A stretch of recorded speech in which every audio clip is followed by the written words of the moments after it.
Right. We are officially alive now. So obviously we'll need to like come into the stream. It'll take a minute. I'm gonna hurry and share it out on the Twitters.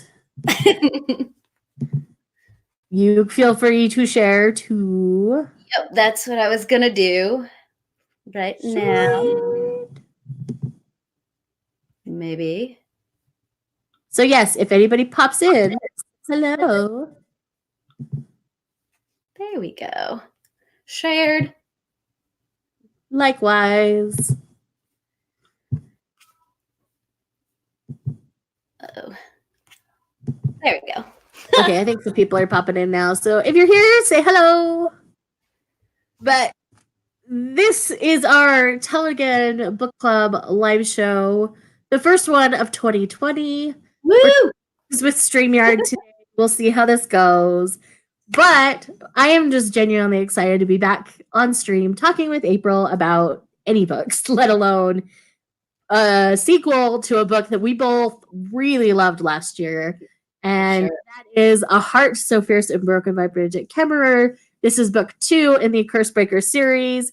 I originally thought it was only going to be a duology, but apparently it's a trilogy, and I'm kind of glad. Right? If that was the end of the story, I would have been super mad. Well, there's a lot of things. Hi, super roommate. I see you in the comments. So yes. Do you want to start or do you want me to start? Either way is all. How about you start kind of with your thoughts, general overview, things like that. Then we'll break down some other parts of it. Okay. So this second book, it focuses more on Gray and everything that happens after the end of book 1, after he runs off, after discovering that he's actually the brother of Ren, which throws everything out of whack because that means he's the eldest and he's the one who's supposed to inherit, and technically he has magic. So there's all these things that create this big ball of anxiety because I really like the two of them, how the two of them interacted in the first book, and then especially how they interacted with Harper and everything that happened around Harper. So starting from point A and going from Gray's story and the introduction of several new characters. Some of them I liked more than others, but agreed. Yeah, because we got a new perspective with, I think you say her name is Leah Mara. I always said it Leah Mara in my head, so I think yeah. So her new perspective was interesting because she's the princess of the Nightmare Kingdom that had been attacking in the last book. So, yeah, still shallow. Yeah, so we get this character development with Gray that I loved throughout this whole story because he's starting to realize that enemies aren't always enemies, and he has to start making his own decisions and dealing with the consequences of that because he always had this ability to lean on the fact that he was just following orders. And while that's a good thing, it can also be a bad thing because he never really thought for himself. And so it was his crutch. Yeah. So he totally relied on Ren to make all those tough decisions. Yes. Now he's found out all of this new information and he is essentially forced to make all these hard decisions. And he feels like he has to do it all by himself because one person he's relied on for centuries, for all intents and purposes, is the one person he can't rely on right now because he knows that will rock his world. Yeah. So we got to see at the beginning where he couldn't let go of the fact that everything used to run through Ren, and Ren was the one making the decisions, and all of Gray's decision was always for the welfare of Ren and for the country. And now he has to start thinking about, well, maybe it's more about the country and less about Ren, even though Ren is very significant to him. He isn't the end all be all anymore. And if anything, he's more significant now than he was before because he's not just a brother in arms anymore. He is his blood brother. Right. And comes this whole new thing that Gray has to grapple with. And you also see Ren go through this arc.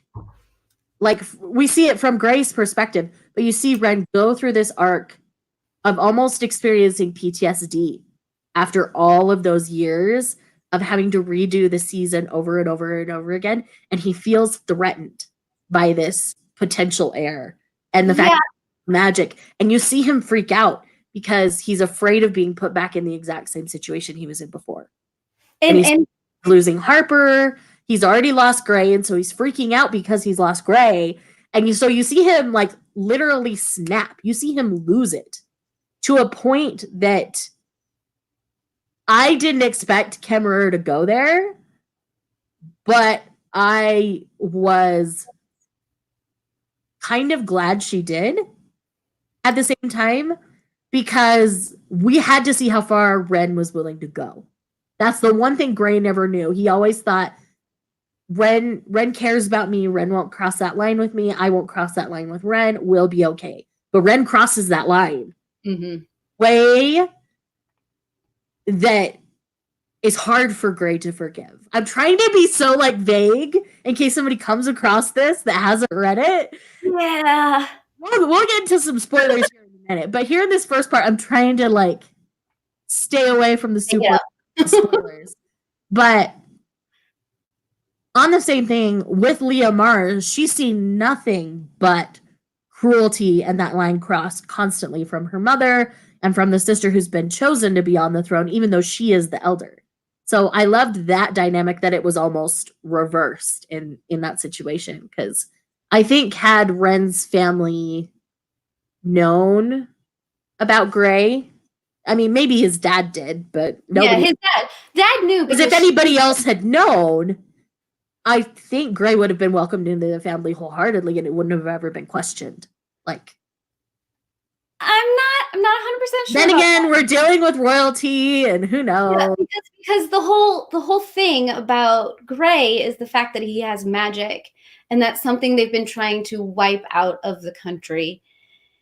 And so I feel like, I mean, I don't think Dad knew that Gray was exactly the one. He just knew that there was someone out there, and I think he knew because of probably who Mom was, that this child was going to have magic, and there was no way that anybody was going to accept that, which is why you can kind of see Ren go as far as he did with everything that happened.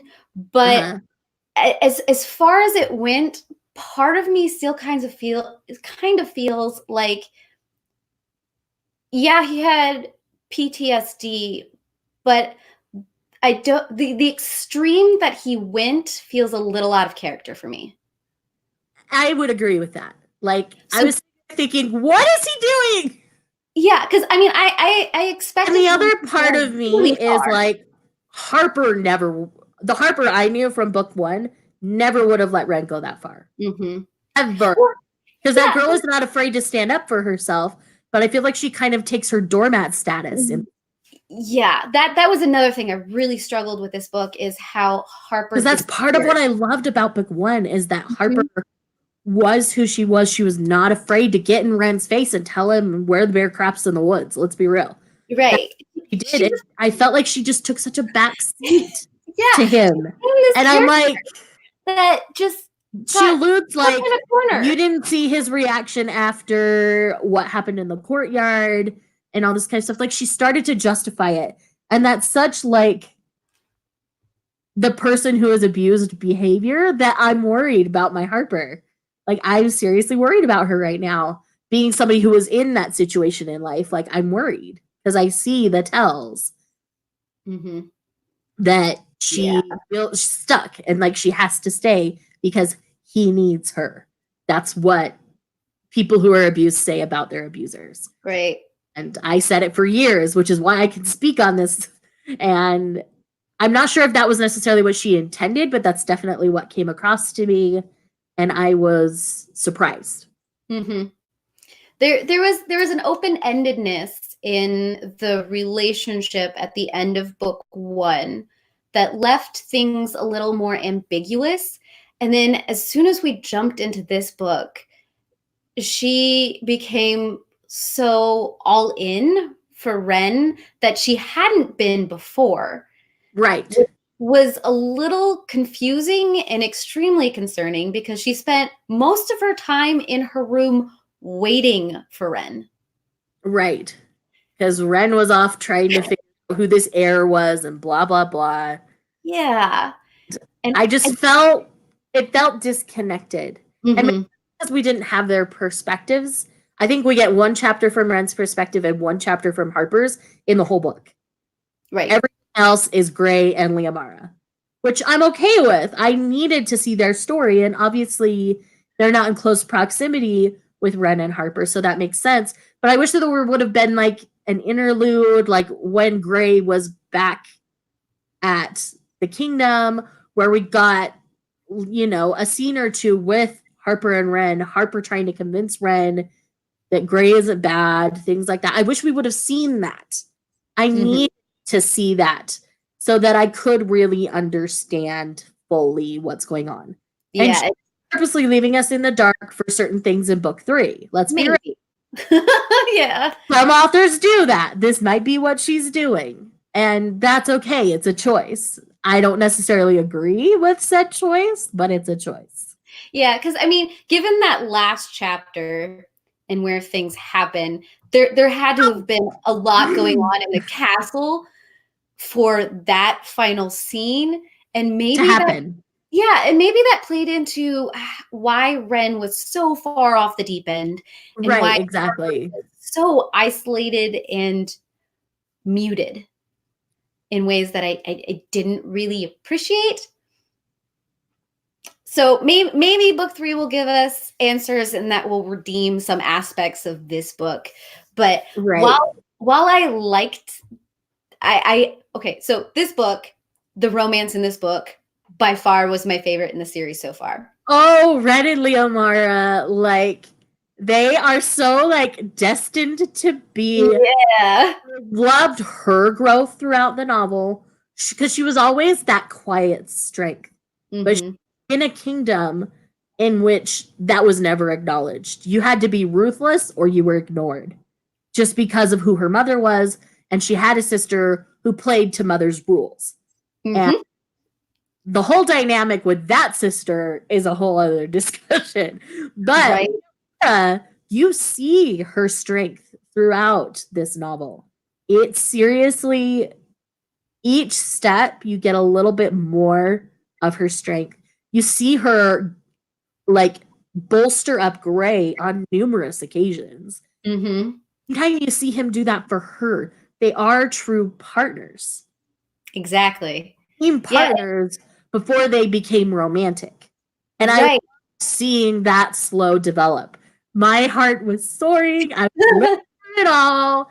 And the second she like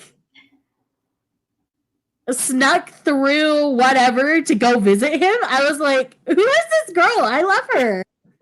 Right. No, there was this slow burn aspect that, I mean, I love slow burn romances. They're by far my favorite. But this one was done by far better than the romance in the first book. And I liked seeing that, but while I like the romance better in this book, I still like book 1 the best. I would agree with that. But I think that's because you and I are retelling junkies. And that one is a particular kind of retelling you and I are all about. So even though there are problems with Beauty and the Beast stories that are in most Beauty and the Beast stories, we just kind of overlook them because we expect it. Right. One where we didn't necessarily have that retelling to piggyback off of. And I don't know if she was trying to work within another fairy tale. I didn't necessarily pick up on one necessarily. Yeah. But it's one of those things where we didn't have source material for this. So we had nothing to compare it to. So it was really easy to just have a natural and organic romance form. And, you know, we're kind of in a middle book. So the plot some different things in middle books. Yeah. Exception to middle books for me is Brandon Sanderson, but that's another day. Right. Speaking, middle books kind of have this dip where you're kind of filling out the stories between book A and book C. Book B is always kind of, there's a little dip and a little lull. And the thing that got me through the lull was Gray and Liamara. Mm-hmm. So sure. It was kind of we have to get pieces in certain places book. And when I thought it was a duology, I was kind of thrown by that. But when I figured out it was a trilogy, I'm like, oh, okay, this makes sense now. Because I'm like, they can't wrap this up in 100 pages. What are they going to do? Right. I mean, unless there was like a huge epic battle at the end, which not they hadn't moved quickly enough for that even to really be a thing. So clearly we're going to get that in the third book. It's all leading up to that. And some kind of confrontation. We really gotta like get to the spoilery territory here because there's stuff we gotta talk about. Okay, so if you have not read this and you're watching this stream, like you're gonna want to bounce because we're just gonna get into it. Because there are certain things that happen that I have to talk about. And we have to talk about my new favorite character, which is Taito. That adorable little teenage boy who stole my heart from the first page. Like, I must protect him. He is my cinnamon roll child. I must protect him. And that scene in the courtyard where Ren brought Taito out, I knew exactly what was going to happen. Mm-hmm. And I was upset. I cried. I'm not going to lie. I cried. Just like Gray freaking out, I was freaking out. Like, there's two reasons why I can understand why she did this. We had to see Ren go that far, and we had to see Gray push back. Right. Like, we had to see that. And I wonder if, Little Miss Musings behind the scenes, who's made a new deal with Ren, and I'm pissed about it, was already in the throes of that, and that's what pushed Ren that far. Because she needed to push him. She needed Gray to get pushed that far. For whatever plans she has. Well, I feel... Okay, so I'm hoping that things were happening with Ren that makes a lot of this more explainable. Uh-huh. And I'm wondering if she wants to isolate him, which makes sense. And right, I think, which is why Harper would be sequestered and put away. And him as Gray is the enemy kind of a thing, yeah. And all of it had to happen so Gray started making his own decisions. Yeah. But I think that's going to come back and bite everybody in the face, yeah. Yeah. Because they were hoping that this division was going to, or at least thou who shall not be named, Miss Lilith, hoping that this division will make it easier for Ren, because she probably anticipated that Gray wasn't going to know what to do because all of his life he's been taking orders, not giving orders. But I don't think she anticipated Liamara in there. Yeah. Liamara was the linchpin that nobody saw coming. And I love her for that. Right. So I think because of that pairing right there, everything is not going to go to plan. Right. And I have struggles with that. But I am holding all reservation until I get that third book. Like, I'm not going to shun the non-believer of the author until I see it. Like, I need to know what's going to happen first before I start shunning people. Another thing we haven't really talked about is the fact that Liamara knew that the only way to save her country was to kill her mother. Because she knew that pretty early on in the book.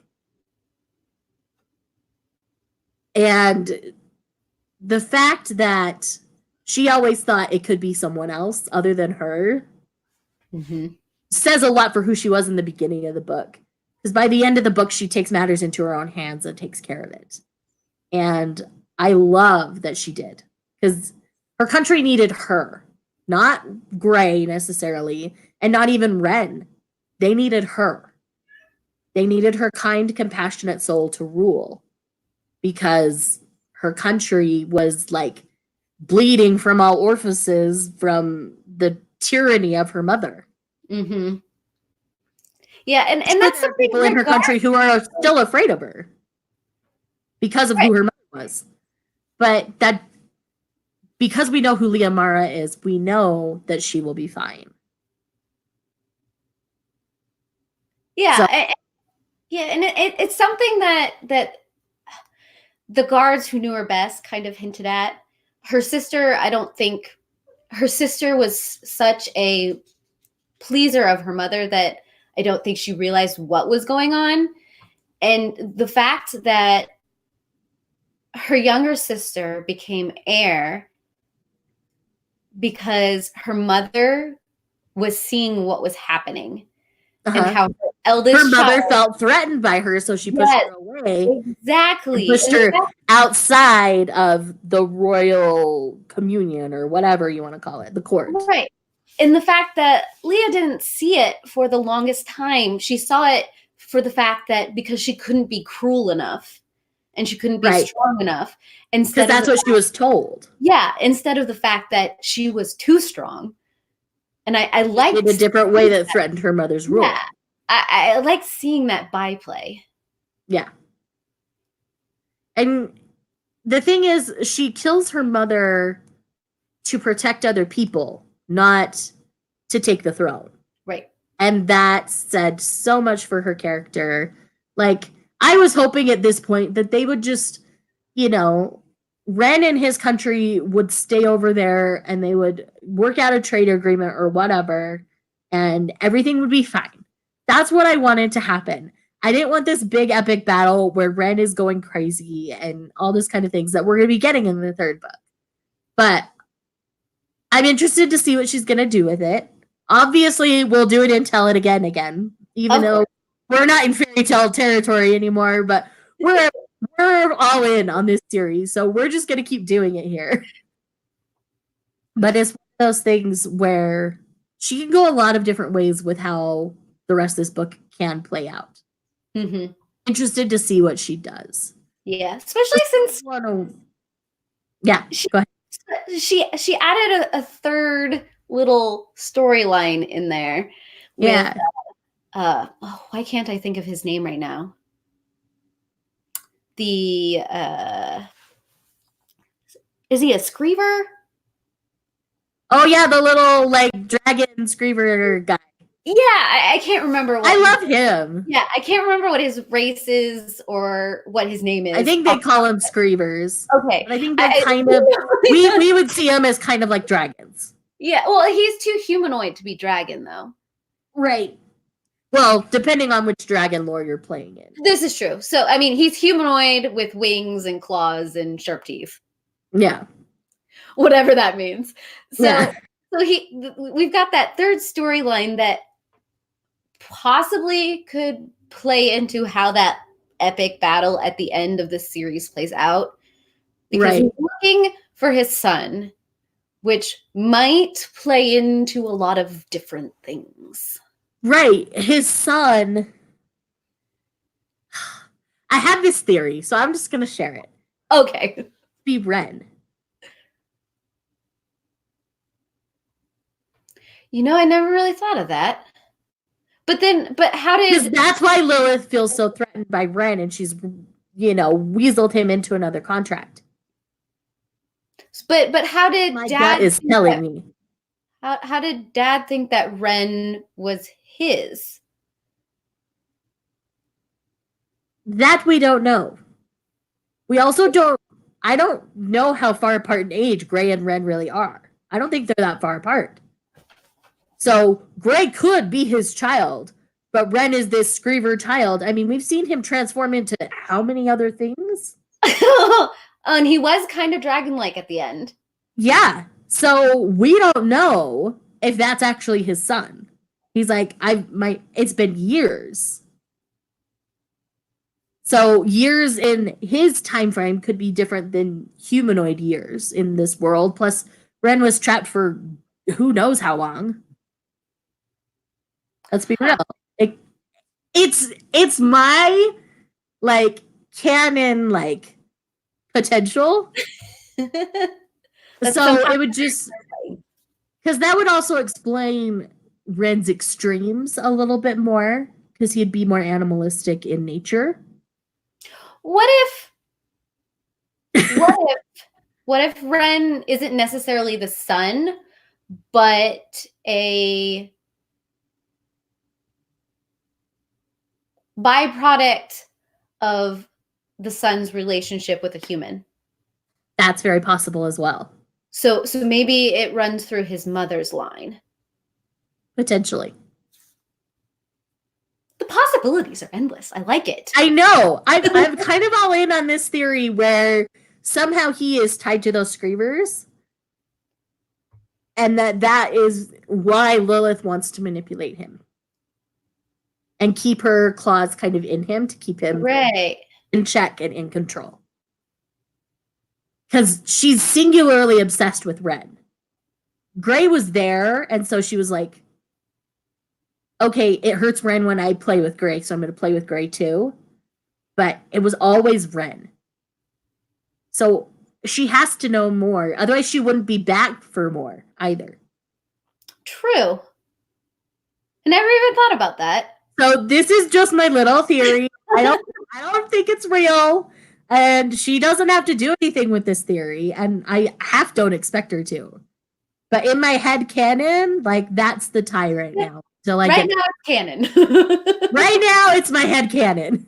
So go with it. But moving on, because if I talk anywhere about this book, it's just gonna get crazy. But new characters. I loved getting to see Syl Shallow. And I loved, there was the scene where the younger sister was riding through the streets and basically almost like knocked this kid over, but he like scoops him up and saves them. And I love what that did to the sister because it made her think. It made her start to question things. And that's what kind of started the spiral that led to the events where Liamara was able to take care of her mother and things like that. So I forgot to mention that stood out a lot to me. So I had to get there. But our February pick is going to be the start of our Lunar Chronicles read-along. And we are starting with Cinder. That'll be our February pick. And then we will be doing each of the 4 core books the next 4 months. So it'll be Cinder in February, Scarlet in March, Cress in April, and Winter in May, which it just feels funny to say Winter in May. Right. So, granted, I live in Utah. We get snow in May semi-regularly, so this isn't that weird to me. But well, I mean, you know, it's snowed for Mother's Day. It's exactly before, so it happens. It does happen. So, I'm really excited that we're going to be doing this. We're doing this for a collaboration project that we're doing with Steve over at the Lawn Gnome. If you guys have not checked him out, definitely do. He is like painstakingly close to his 2K finally. That's exciting. Yeah, he's like at 1.97. He is so stinking close. So if you guys haven't subscribed to him, definitely run over to his channel and check him out. He does primarily like movies and TV shows. He does a little bit of books on his like monthly, what does he do? Motivational moments, like monthly roundups, like something like he's got a couple like monthly preview kind of things. Like it's part of his format. It's really cool. And yes, so he'll talk a lot about books in those, like what he's reading. He's getting into comics and it's just really fun. So definitely check him out. But we'll be doing a versus later this year, pitting the Lunar Chronicles against the Renegades series. So we're kind of having a Marissa Meyer showdown, and it's going to be really interesting. I think it would be more interesting if we were doing the Reckoners against the Renegades, but that would be interesting. Because they're such similar concepts. Maybe you and I should do that later. Who knows? That would be fun. We've both read them, so I think. Anyways, I want to do that with somebody eventually, somewhere. Yes. Anyways, thank you guys for joining us on this live show. We do try to keep them fairly short and not too. I mean, we kind of were vomited a lot on this particular one. Probably the longest. There was a lot to like break down and dissect. So I think final rating for me for Heart So Fierce and Broken right now is 4 stars. I liked a lot that was happening, but it's not a 5-star like book 1 was for me. That's what there were some glaring differences between the two, but I still like where it's headed. I'm really interested in book 3, but I did have that little dip where I didn't enjoy it quite as much. Yep, and I completely agree. That's where I sat after I closed the book on that final chapter. I'm like 4 stars is my final number. I like it, but I have some things that are causing me some heartburn. Yes, I've got heartburn when it comes to parts of this story. So, yes. Anyways, guys, thank you so much. And we will see you guys next month over on April's channel to discuss Cinder. And we'll talk to you guys later. Bye. Bye.